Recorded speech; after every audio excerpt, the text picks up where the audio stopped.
Hey, this is Christian Keroles, CK Snarks on Twitter. And this is Gary Leland, and you're listening to episode 131 of the Crypto Cousins podcast. Feed your interest in Bitcoin and cryptocurrencies by joining Hall of Fame podcaster Gary Leland on the Crypto Cousins podcast. And remember, we are all cousins in the world of crypto. Howdy, howdy, howdy. Christian, welcome to the show. Thanks for joining me. Thank you for having me. I'm very honored and a big fan of you and the show and everything that you do, Gary. Well, thank you very much. Ditto here. I listen to your show. You do a lot of stuff, though. I mean, in the Bitcoin area. Your show is, well, tell us about your show before we get into it. POV Crypto podcast. Just tell us about that real quick, and a little bit about yourself, too. Cool. So, yeah, like I said, I'm Christian. Like Gary said, I am a co-host on the POV Crypto podcast, which is the Ethereum versus Bitcoin podcast. One host, myself, is a staunch Bitcoiner. The other host is David Hoffman, who is a big-time ETH bull. And we interview different people from both communities. We host debates. We debate each other in episodes that we dub Fight Nights. It's a lot of fun, and it creates a different kind of format than most of the Bitcoin podcasts out there. Well, I've listened to some episodes of the show, and it seems like he's starting to talk you into thinking more of ETH than you used to at one time. I think it goes both ways for sure. I like learning about and covering Ethereum for sure because I think it is relevant. But the important distinction there is when you're giving financial advice and when you're making an evaluation of blockchains in terms of an investment. That's where I think Bitcoin is just unbelievably superior to anything else. It's not even comparable. We're in agreement on that. But now I really met you, I think for the first time was on your rooftop. Is that right? Is that where we were? Yeah, met? In person. Yeah, mm-hmm. Yeah. And in case you don't know, Christian lives in San Francisco, and during Bitcoin 2019 and when Bitcoin 2020 happens, when y'all get that figured out, we're going to have, well, last year, and again this year is what I'm saying, we had a carnivore Bitcoin dinner on his rooftop that was just too good to be true. I mean, not only was the company great, but, the meat never stopped coming. I mean, you know what I'm saying? I don't know how much meat was there, but it was like an all-night meat event, it seemed like. Yeah, so I mean, I have to give almost all props to Josh at Away Slice on Twitter. He is the beefsteak god. I'm so happy that we met in New York and that I could partner with him. But yeah, Bitcoin 2019 beefsteak on my roof was absolutely epic. Every Bitcoin podcaster you could want was there, including Gary, Matt Odell, Brady, Stephen Livera, Peter McCormick. Yeah. It was cool. And a lot of other great Bitcoiners were there too. The weather was amazing. The view was amazing. And of course, there was an entire cow in my fridge prior to the event. Josh was getting everything shipped over. And like, imagine your normal fridge, a normal fridge you'd find in a house, just completely fill it from top to bottom. Like, we had absolutely no food in there. It was only meat, and Josh prepared it all for this party, about 45 people. And even after, there was about 10 steaks left that took me a good few months to work through. I was going to say, I knew there would be meat in that refrigerator. It got to the point, okay, at like 9:30, 10 o'clock, would it start at like 7, maybe 6:30, if I'm remembering. But by 10, Josh is coming by, handing you plates, and you've been eating steak for 3 hours, and Josh is handing you plates and say, hold this for a second. And it's a whole cut meat to eat. And he says, pass that around, and he takes off, and you're like, meat was everywhere. It was amazing, the amount of meat. And it wasn't just like any steak. Like, this is the best steak cooked in every kind of fashion possible. It was absolutely incredible. Actually, I ate the last frozen steak that Josh had ordered, and he only got the finest meat. And I normally buy a really nice organic steak, and that steak was head and shoulders, just me cooking it my normal way, was above, anything that I usually get. And Josh was he's an absolutely incredible chef. And I dream of actually the flavors that he created. They were so good. And he'd tell you when he brought you by a tray and stuck you with it what it was, what part of the steak you were eating or part of the cow or whatever. But the thing is, you've got to imagine this now. You've got 40, 45 guys on the roof, and a lot of people. We have Max Kaiser there, and we have all the podcasters there, and a lot of big names in Bitcoin. And everybody's got an apron on, eating meat, and we have no utensils, no napkins, nothing, just meat, and you pick it up with your hands and you eat meat all night long. And then you wipe your hands off on your apron because you don't have any napkins. It was great. It was truly like a great night for eating meat. Yeah, I mean, and the Bitcoin conversation was equally great too. It was a great time, and I really hope that it can happen again in 2020. I was very much looking forward to it this year. I was too. And one of the good things I had actually, when this came up, because Pierre and Bitstein, they do a carnivore dinner during BitBlockBOOM. And they had done one the year before. And so I messaged Pierre and said, hey, we need to get together a carnivore dinner for San Francisco. And he goes, it's already going on. So I'm glad I messaged him because your rooftop can only hold so many people. And now, that I'm kind of like, I guess you kind of like got to get in. If you're in, then you're first on the list for the next year, or you're pretty much, most people came back, I assume. There were a handful who didn't, but I assume most of the people came back. Yeah, so the way that we did it in terms of 2020 sales, which I think now have been refunded, unfortunately. Yeah, mine was. But the way that we did it is we had a Telegram group with everyone who went last year. Because after you buy a ticket, we invite you to a Telegram group just to coordinate and give you the address and all that good stuff. And so, all the attendees can hang out. So we use that Telegram to give early access to the tickets. And we kept some tickets like siphoned aside for sale afterward publicly on Twitter. But yeah, so if you went to Bitcoin 29 or the 2019 beefsteak, you got early access to the 2020 beefsteak, and most likely whoever goes to the 2020 beefsteak will have early access to the 21 beefsteak. But we don't know. Like, I think there's a lot of things that are changing, but I just really hope that we can gather all these amazing Bitcoiners once again and eat some of Josh's amazing cooking.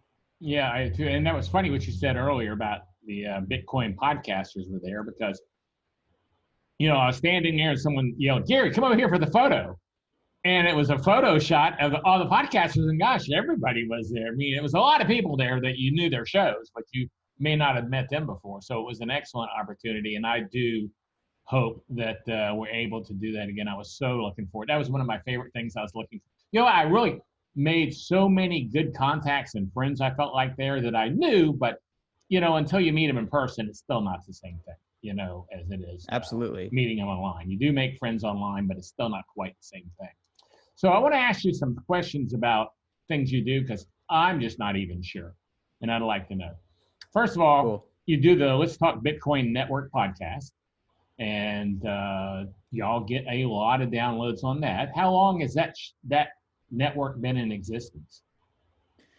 So yeah, LTB is the Let's Talk Bitcoin show is like the original Bitcoin podcast started by Andreas Antonopoulos and Adam B. Levine and Stephanie Murphy, some original content creators in the space, and they're still doing it. The LTB show is still going on. Adam is now the podcast editor at CoinDesk, and Andreas Antonopoulos is Andreas, and he has his own brand and speaking and all that good stuff.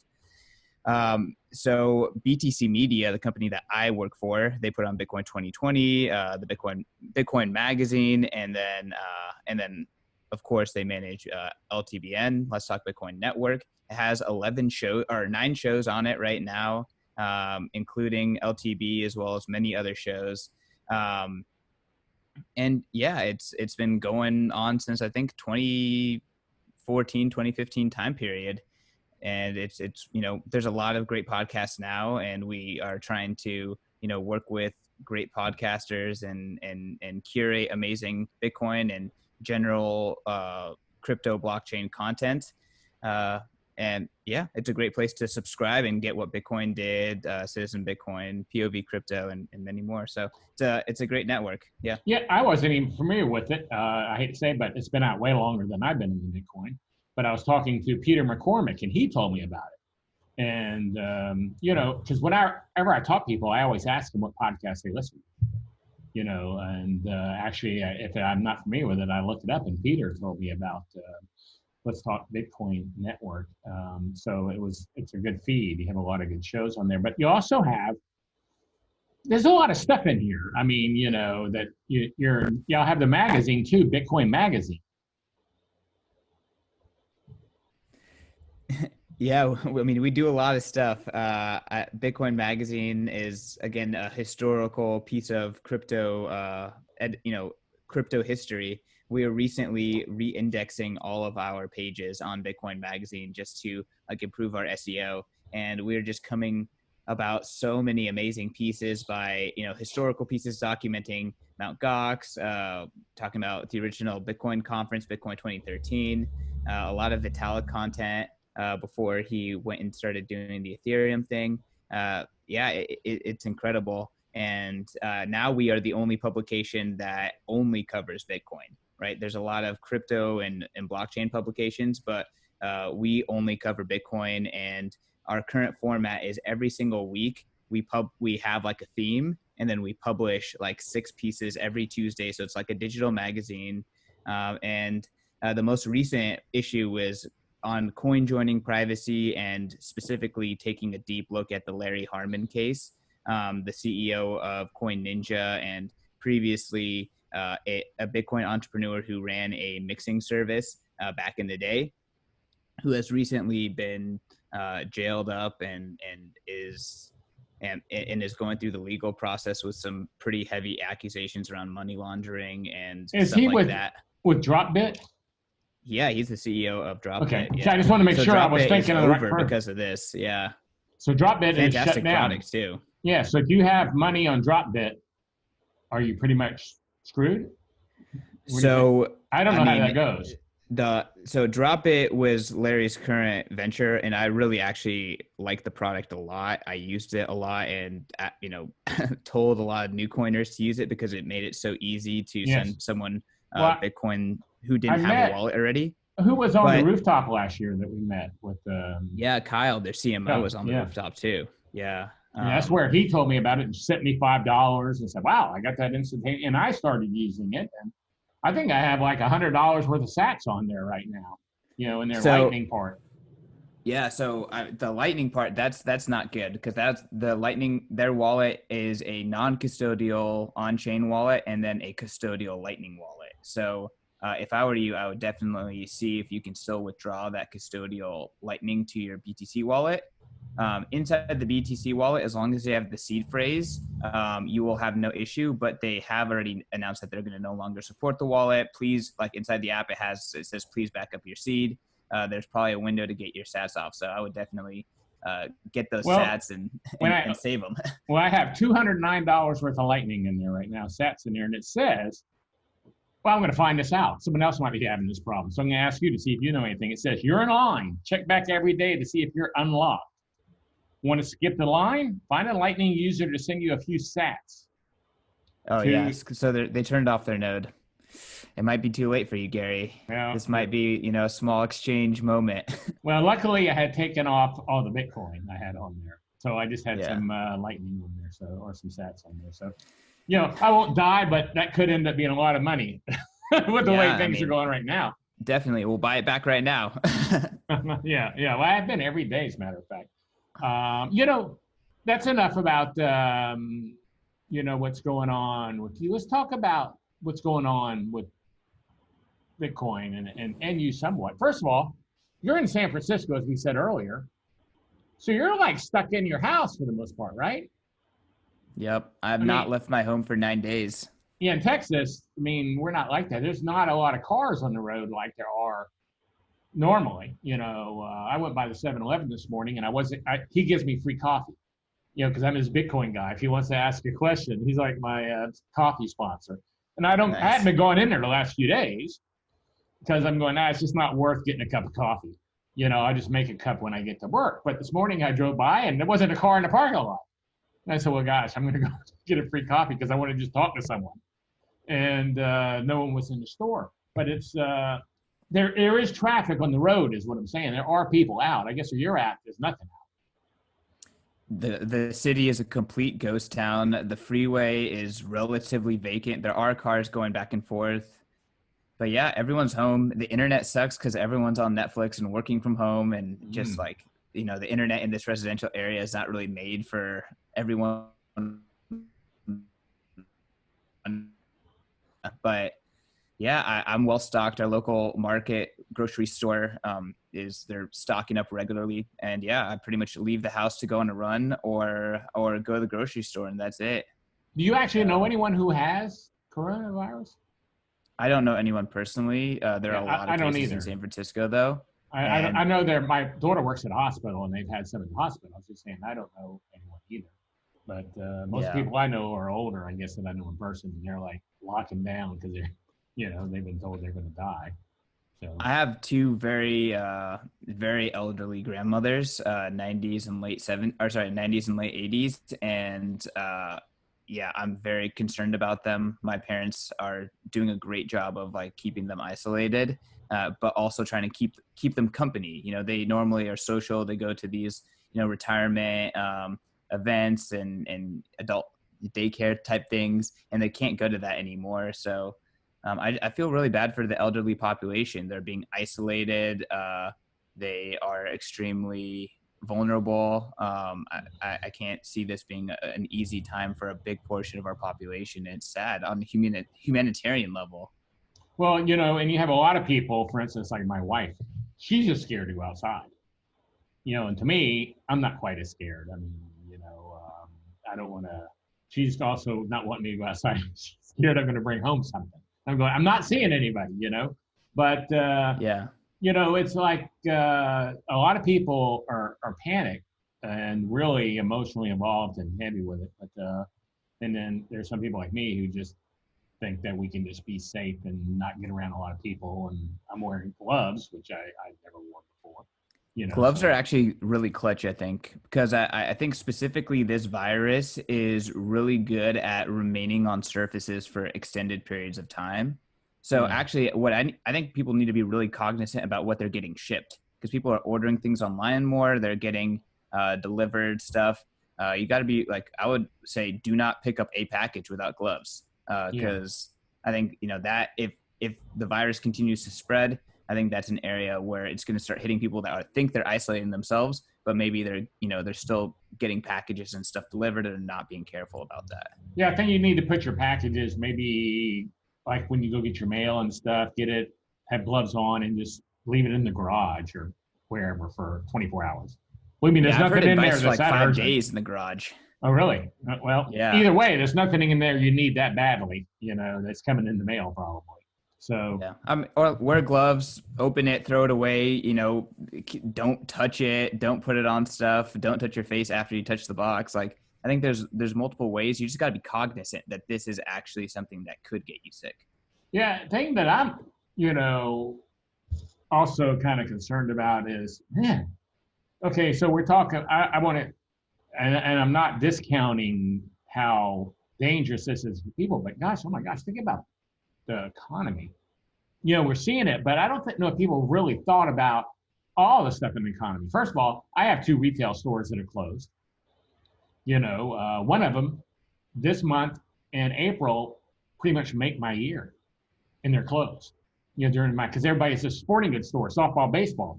That's when all the high schools, all the colleges, all the leagues, all the recreational teams, they're all playing and buying their gear. Now they're not even playing. I'd be surprised today. Normally, this time of year, I do $8,000. I'm closed. So not only am I closed, and I'm not saying that to whine about me. You also have all the people who work for me are out of work, and you also have all the sales tax that's not going to the cities. Think about that. This is way more than just me closing my store. I mean, this is a big thing going on. And then we got the government. What is it, like $1.5 trillion or something? I mean, they're printing. They're not printing, but pumping into the economy. I don't know. I think it's 1.5 a day in the repo markets. So I know 1.5 that's not trillion a day direct. in the A repo day. markets. Oh A my gosh! day. And we were going crazy when it was 50 billion a day just a few months ago, right? Like at Christmas, it was 150 billion, I think, one day. Well, I mean, I think it was telling like in November time, the first repo operation started. So just to kind of give some background, every night banks settle against each other by taking out loans against their bonds and their treasuries, and that's called the repo market. And it depends on people willing to give short-term loans for those assets. And in November, banks stopped being willing to give out those loans to cover other banks' activities, in on a day-to-day basis. So the Fed started stepping in and essentially doing that activity, supplying that repo liquidity. And they have now went from 50 billion to 1.5 trillion a day in repo operations. So it essentially went completely exponential, and they're essentially buying these or making these loans with very money that they just printed or made out of thin air or created inside a computer.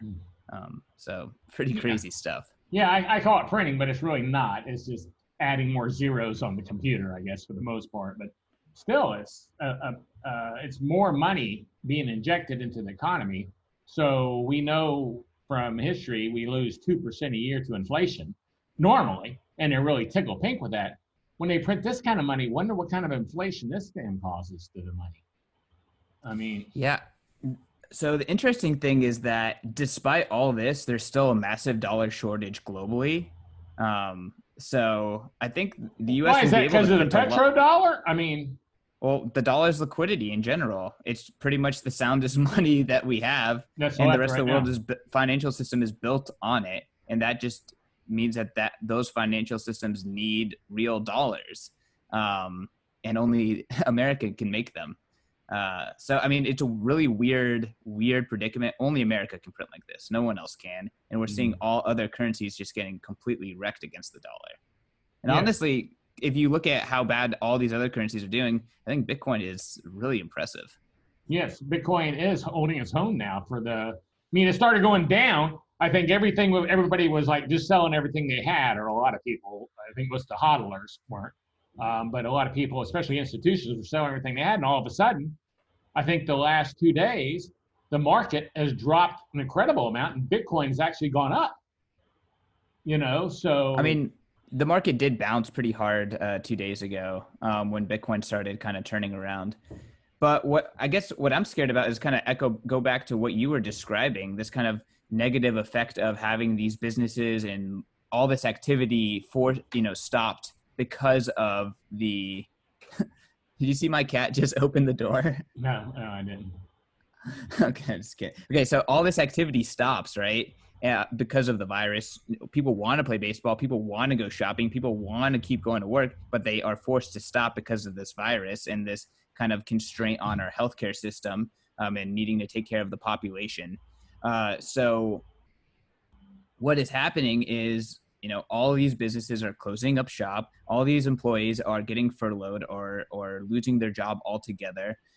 Most people can't pay their rent without their job. Most people are living paycheck to paycheck. Most people don't have more than $400 in their bank in America. All of those people, now are not going to be paying their landlords. Now these landlords are getting into a crunch depending on how leveraged they are. So like this is complete systemic failure of our system right now. And while Bitcoin is holding up well, I do think the strong hands are going to be tested. And I don't think it's super simple to say that, hey, Bitcoin's going to pump from here on. I think Bitcoin has a lot less leverage than everything else, but it's not living in a bubble either. It's still living in a world where there are people and they need to make rent, they need to buy food, and if they don't have a job and government checks don't come for a while, they're going to eventually be forced to sell Bitcoin, even if the strong hands don't want to do it right now. Yeah, that makes total sense. I think, I'm outside of that bubble since I've been around. Everything's paid off, and I have savings in my house. I mean, so I'm sitting in a different. You're not situation. Leveraged. That's great. At all. No. A lot of people are leveraged, though. Yeah. A lot of people, and you're right. A lot of people don't have enough savings to last very long. But then again, I sit here. I just turned 65. And I've seen my retirement money I've been putting in there for most of my life lose 30%, in a week or two, and that's a big hunk of money, when you've been saving it for 30, 40 years, so you're not excited. I could still pull that out and I could live for years and years and years, but it's definitely not going to last me like I had planned on it lasting, and then you have people on the other scenario. I'm whining because I have enough money probably to last 10, 15 years. And you have people who, like you said, don't have more than $400 and they are going to have a hard time coming soon on their rent because they do have rent. And they do, have to do the same things I do, eat and stuff, but they have to choose between rent. And then what about their landlords? I have a rental condo. We were talking last night when we went for a walk. I think we make $1,200 a month off this rental condo, which is paid for. So thank God it's paid for. Imagine if you still had a mortgage. Yeah. So that's where we first bought our first house when we were like 20 something. We bought 25. We bought a condo back then. But we're not going to die if she can't pay the rent. But we're waiting to see what she does because we'd like her to pay the rent. We'd like to keep making money. But certainly we aren't going up there to evict her if she doesn't pay the rent. I mean, these are pretty trying times. Same thing here. I'm closing my stores and I'm paying rent on 2 retail. So I'm going to actually call my landlord and say, hey, can you do anything? And just put it in his court. Yeah, he may say no, but he may say, yeah, I understand your pain. Maybe I'll look up and he goes, because he's had this property for 40 years. Maybe he'll go, yeah, you can have it I'll give you a month or 2 off till we get going. Who knows? The compounding effects have yet to even start to rear their ugly head, I think. And the crazy thing is, those haven't started and the Fed is doing what it is already. We're already at 0 interest rates and 1.5 billion repo. Like, what else do they have? Have you heard about banks and cash? Anything on that out there? Yeah, I think on Bitcoin Twitter, there's a lot of awareness about the restrictions on wire transfers and pulling money out of a ATM. Outside of that, I don't think that people are aware of it yet. And once they are, it's going to get really bad. But I saw an article last week, which I did a post on 4 Minute Crypto about in Manhattan last week. They shut down. They ran out of $100 bills at a Bank of America bank. Yeah, they just ran out. Because people were pulling out tens of thousands of dollars. And we went by our bank, I think, Monday. I said, go pull out 8,500. I didn't want to pull out over 10 because I didn't want to get into that IRS thing, where you pull out 10. So I said, go pull out 8,500. And my wife went to the bank and they said, no, you can only have 2,500. That's all we can my give bank you. only lets you have 3,000 now. So I did that and I'm going to probably keep doing that. Yeah, I went to my commercial bank yesterday. I have another bank I use for my company. And it's like I said, it's almost commercial. It's not retail, not many retail customers there. And I walked in and they gave me 7,500 with no problem. They said you can have as much as you want. But then again, they don't have many retail customers. So I think that's the difference between a commercial bank and a Bank of America, which is almost all retail. Yeah. So, it's interesting because I think this would be a much, much, much bigger problem if we were not living in America because they literally just don't have the cash. Mm-hmm. But we live in the country that actually makes USD. Right. So I was talking to Bitcoin Tina about this and telling him I'm kind of aggressively trying to pull cash out just to love Bitcoin Tina. But he was like, the reality is that if it doesn't matter, then USD doesn't matter. If you can't get money out of the bank and they're really locking it down, the people who can actually print the money unlimitedly, then USD doesn't matter. That is really a death sentence, and so what are you saying? There's no friction from stopping them from. So there's nothing stopping the government from creating the paper bills to meet the bank account. Okay. There's not it's going to cost them money. It's going to be harder than just creating it on a computer. But if people really want the paper bills, the government can do it. The U.S. government is the only institution in the world that could do it. So if they run out of money, then we're totally screwed. I think that. No, is that what the gesture saying? If you can't get any cash out of the bank, then to hell with it. It's over. Is that what you're saying? Well, that's what Tina said. Yeah, Tina was like, if it gets to the point where we are looking like Cyprus during their liquidity crunch, in America, then the whole fiat system is done. Right. That's kind of his point. America can't be like that because we have the money printer. So if it doesn't even work to the point where, we can satisfy the bank account, the zeros in our bank accounts, he thinks that they're done. So, I mean, I don't know. I'm still pulling out cash just to I have a lot of exposure to a bank account right now, or a couple of bank accounts right now. And I just want to even that out a little bit, especially because the money that I get goes directly into my bank account rather than in cash. Yeah, I was watching a show yesterday on YouTube about silver. They were talking about silver, not gold. This conversation was about silver. And they were stating the fact that, silver's down really low. But if you go to buy silver, it's not low. It's a premium to go buy a bag of silver quarters if you wanted to go buy a bag of silver. Or silver might be $11 an ounce or $12 an ounce. The price when you're looking at it, if you go buy the silver, it's going to be $18 an ounce if you really want to get some. So what it sounds like is there is a separation between silver delivery and silver on paper. And I think that that's also true for gold. You saw that gold ETFs were dipping with the stock market dump last week. But gold delivery actually had a premium. I mean, in reality, paper gold is a lot less useful than actually having the gold in your possession. And I think the paper gold and silver have artificially kept silver and gold cheaper, because there's so much of it, and they've actually kept the price of gold and silver down over the past few years. I mean, part of it too is you have to take into account that gold and silver are constantly being inflated. They're always mining more. Yeah. And with silver, there's a lot of industrial mining use cases too, to get it out for industrial purposes. And the higher it gets, the more they find, the more is worth going to, the harder ways to get it. Yep. So that's what makes Bitcoin so good, right? Yeah, that is what makes Bitcoin so good.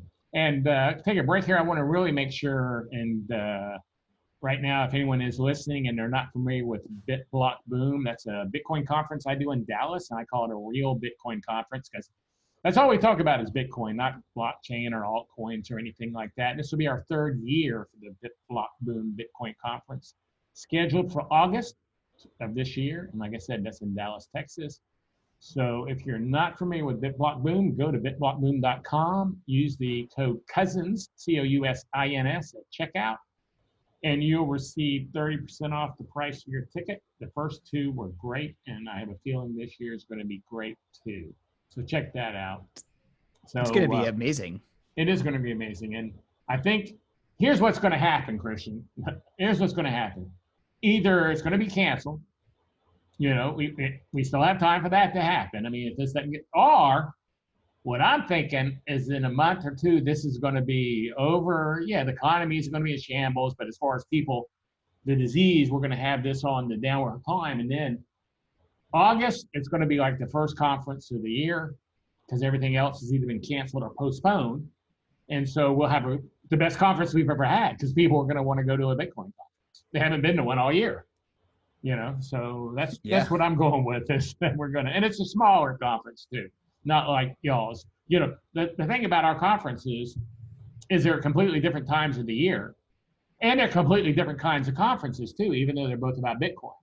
Mine's like the cap we ever want to do is 350, where y'all were going to probably be 3,000. And some people want to go to both, and some want to go to a smaller, and some want to go to a bigger. And they're far enough apart they aren't competing. So we kind of anchor the year.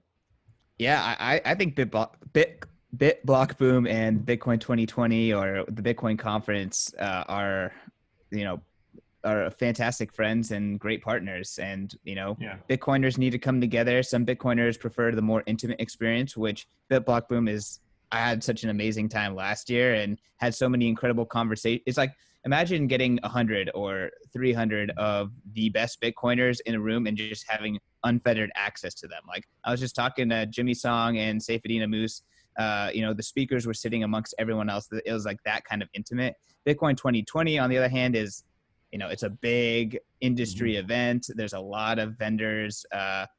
You most likely will not get that much access to the speakers. A lot of them are Bitcoiners and they walk around and hang out, but some of the, big CEOs like the Winklevoss twins and stuff like that, they're going to kind of stick to the green room, that kind of stuff. So it's a very different vibe. And I think it's a wonderful 1-2 punch for the Bitcoin community in North America. Yeah. Like I said, I think we work as a great team too. We're like, both ends of the year covered, and you get your choice which one. And I had a great time. Everything about Bitcoin 2019, I had a great time. From the start going to the dinner to the end, and then y'all had a party going on this one, so I was ready for that too. So I'm so happy y'all didn't cancel, that y'all postponed it. I think that was a smart move right there. Just Corona, go away, please. Yeah. Hey, I saw you make a post the other day about being shadow banned. What was the scoop on that? Was that you? I saw a post that on Twitter. Yeah. What was that? I am currently shadow banned. What does that mean? Explain that to me, because I'm not sure I understand that, being an old boomer and stuff. So I'm gonna send you a Twitter link right now, so you can kind of see an example. See, I use that boomer card when it suits me. Yeah. Do you see the chat box? No, I don't. Inside Zoom, there's a little chat thing. Oh, in Zoom. I'm sorry. I thought you were sending it on Twitter. I'm sorry. No worries. Yeah, I do. I see it. Click on that link, and you'll see what shadow banned looks like. Do you see what it says on the top? It says this tweet is unavailable. Learn more. So right now, unless you see one of my tweets directly on your timeline. And for anyone listening, I went to the tweet, and there it is, but it just says there's a message instead of a tweet. This tweet is unavailable. Yeah. So essentially, if you follow me and you see one of my tweets on your timeline, you can still see me and interact with me. But if you retweet or comment, or anyone is seeing it indirectly from directly following me, all it shows is this tweet is unavailable. And that's still currently going on right now with my Twitter account. See, I didn't understand it. I've seen that before on people's tweets, and I actually thought it meant they posted something and someone retweeted it, and they said, oh, I shouldn't have posted that, and they deleted it maybe. That's what I thought it was. And so the guy, so you don't see their tweet anymore because they deleted it, but you saw the guy reposted something, retweeted. But so why do you think you're shadow banned? I'm not asking why you think it. I know why you think it. But what do you think the cause? Why are you shadow banned? So at first I actually thought I deserved it, but now I'm actually starting to get suspicious that it's for something else. So I run a lot of different podcast Twitters, and we at Bitcoin Magazine are trying to jumpstart 2 new podcasts. One is called What is Happening, and the other one is called Bitcoin in Asia. What's Happening is only about Bitcoin mining. Bitcoin is in Asia is our Asia correspondent, John Riggins, who's been in Asia for the past 4 years. He has insane Asian connections. John Riggins. We're trying to bridge the information gap between the Asian Bitcoin community and the Western Bitcoin community, because I think there's a big drift there. But I'm trying to growth hack these 2 Twitter accounts, and I'm doing a little bit of like mass following. So like clicking on a miner and then following all their stuff. And they're all connected. I'm actually doing the same thing on BitBlockBOOM right now because I just opened up that account. So be very careful. Well, it only lets you do like a certain amount until it stops you. I mean. So yeah, I don't know what happened, but it does stop you, and then it made me go through a little captcha thing to say, "Hey, are you a real human?" And it sent me a text message to my phone number. And it actually, I was doing a little bit of growth hacking with one of the accounts. All the accounts that were attached to my phone number, including my personal account, got locked, and then had to do captchas across all of them. And then after that, I noticed that my personal account started to be shadow banned and started to be censored. So there's actually a website that you can plug in a URL, and it'll ping a few things. It'll search you and a bunch of things to tell you if you're shadow banned and how much shadow banning you're experienced, because there's actually different levels. Oh, I didn't know that. Yeah. So my personal account is all the way shadow banned. Like every level is shadow banned, and all the other accounts are not shadow banned. So now I'm like, like the account that I technically had a violation on is all unclear. Like, why is that? But my personal account is still compromised. And there's a lot of different, like, quote unquote, Bitcoiners that have been talking about the Fed policy and have also been talking about coronavirus. I think 2 hot topics that have also been shadow banned. So our good friend Pierre Richard, he's been shadow banned. And it seems like there's several others that have been shadow banned as well. So I didn't now know there's Pierre like there's a growing list of Bitcoiners that are currently shadow banned. And if you directly follow them, you don't see it as much. But, all other indirect ways to see that their content is now being listed as unavailable, which is really weird. So I'm starting to become suspicious that maybe it's not because of my, nefarious following, but it's actually on Bitcoin in Asia or what's happening, but rather it's something to do with the content I've been tweeting from my personal account, which has been primarily, Bitcoin and macro oriented content. Well, I think I will be careful when I'm posting. That sounds like a careful thing because I don't want to get shadow banned. So if you see someone who's shadow banned and it comes up like this, that's no comment, you really need to go follow them. So they're probably saying something you might be interested in.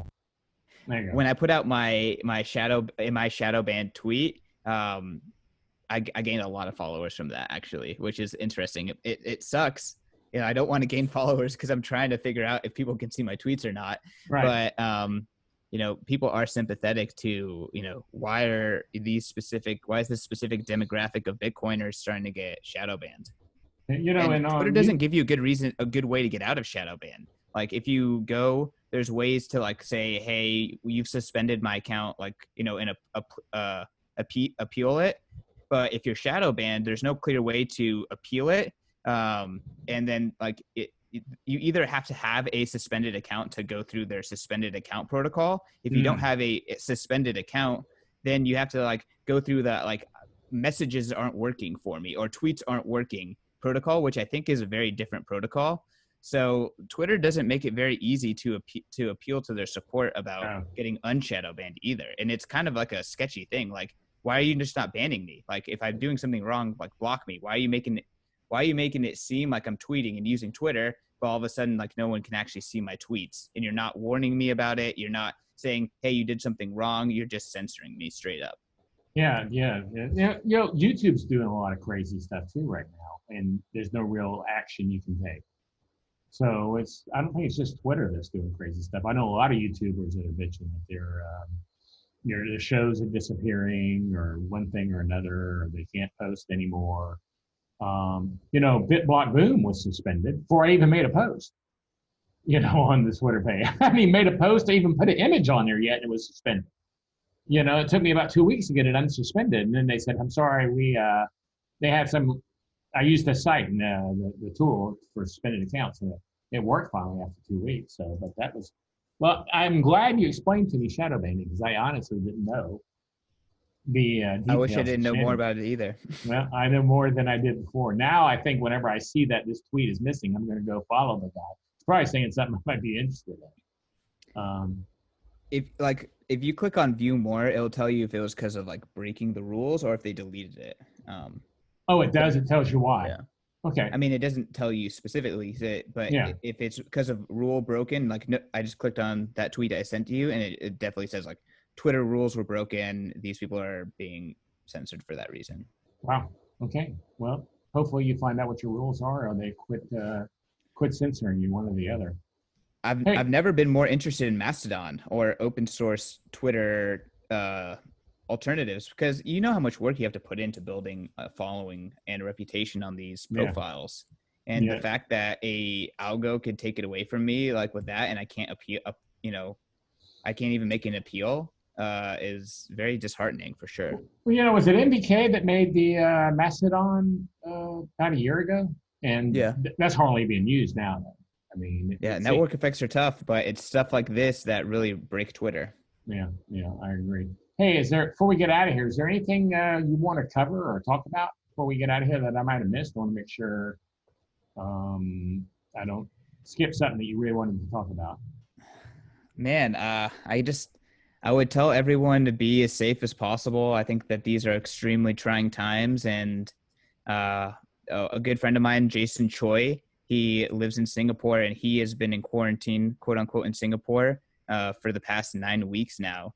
And he was doing an AMA saying, hey, ask me anything. I've been in quarantine for 8 weeks last week. And one of like the things that I took away from that is someone asked, like, what do you wish you were more prepared for? He was like, I wish I prepared on week 1 for being here for 8 weeks. So that might be your reality. I don't like this. Everything that's happening right now is completely unprecedented, and social media, governments, all these people are cracking down and using this as an excuse to expedite control. And we don't know how much control is going to be pushed against us. How much control is going to be put against us moving into the future. That's good advice. Hey, something I do want to find out before we leave, since you're a fellow podcaster, what podcast do you listen to? Oh man, I listen to a lot of podcasts. Yeah, so give me a couple. I'm not going to say your favorites because I don't want to put you in that situation. But give me a couple of them real quick. A couple of ones you listen to. So, okay, the podcast that I never miss ever is the Rabbit Hole Recaps with Marty and Matt Odell. They do a fantastic job and great information, and they break it down like each week. It's like a great way to get kind of your roundup with a lot of level-headed commentary around it. They definitely keep it real. Another podcast that I've been recently getting really into with really smart people is one that is called Rough Consensus. It's 3 kind of trader analyst type that are really into Bitcoin and going, having a lot of real talk about some current events.